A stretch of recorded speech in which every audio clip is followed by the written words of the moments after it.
We're here with Mark Casse at his training center here in Ocala.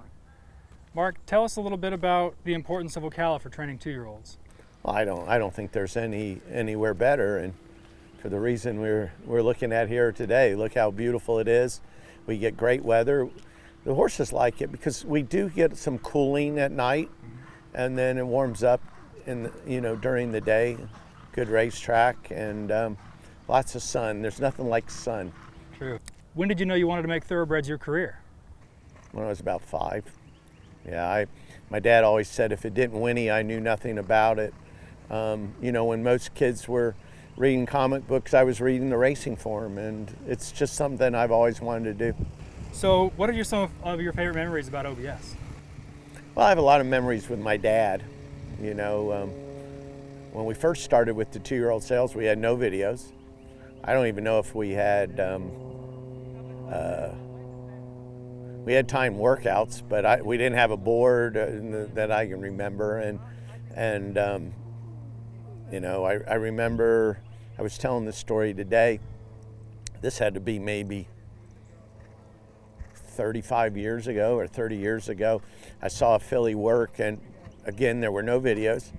And I went back and looked at her. She had no shoes on, and she had no black type in the first 4 dams. And I said to my dad, I want to buy this filly. But I was flying back to Kentucky. He said, will you bid for me? And he goes, how much you want to bid? And he said, 30,000. And I said, no, I said 30,000. He goes, oh, you'll get her. And I called him from the Atlanta airport. I said, did I get her, Dad? And he goes, no, she brought 40. And she ended up being Prospective Dolly, who went on and almost won $1 million. So I remember that. There, lots of great memories. I think I've bought over 10, 12 horses that have competed in the Breeders' Cup out of OBS 2-year-old sales. One of them was Shamrock Rose, who actually did win the Breeders' Cup. Aero Force got beat ahead in it. I bought him. La Cornell, she won the Queen E. I bought her the next year after buying Aero Force. First big horse I ever bought from Mr. Oxley was a filly called Delightful Mary.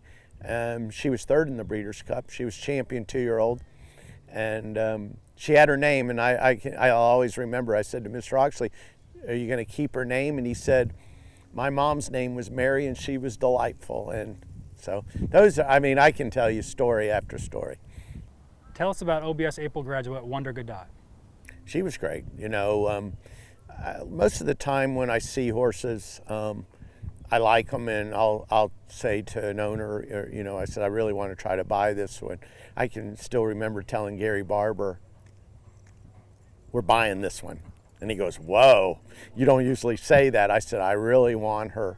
And she ended up doing great things for us. She won the Queen's Plate, just got beat in the Kentucky Oaks, and, was a superstar. So, yeah, I can remember Barry Eisman sold her. I can still remember looking at her. What do you attribute to being so successful in such a competitive industry? A lot of things. I think paying attention to details. When I go to the sales, I like buying out of the training sales. A lot of different factors. I don't think a lot of people pay as much attention to some of the factors, and just the feel. I do have sometimes agents will buy a few horses and send them to me, but I try to, do it myself, and my wife will go around with me, and it's a love, and sometimes you just get the feeling. You've had a Hall of Fame career. What is something you'd still like to accomplish in racing? Well, that one's easy. I still want to win the Kentucky Derby. I think if I win the Kentucky Derby, I don't know. That is really the only thing I need to check off. I've been very fortunate in my life and in my career, and not much more out there that I feel like I need to accomplish. The Hall of Fame was huge. I told my dad when I was 12 I was going to be in the Hall of Fame, and to me that says you weren't just good one year, you were good many, many years with lots of horses. Didn't realize how difficult it is to get in until I was I was nominated a few years in a row and didn't get in, and so that was my greatest accomplishment.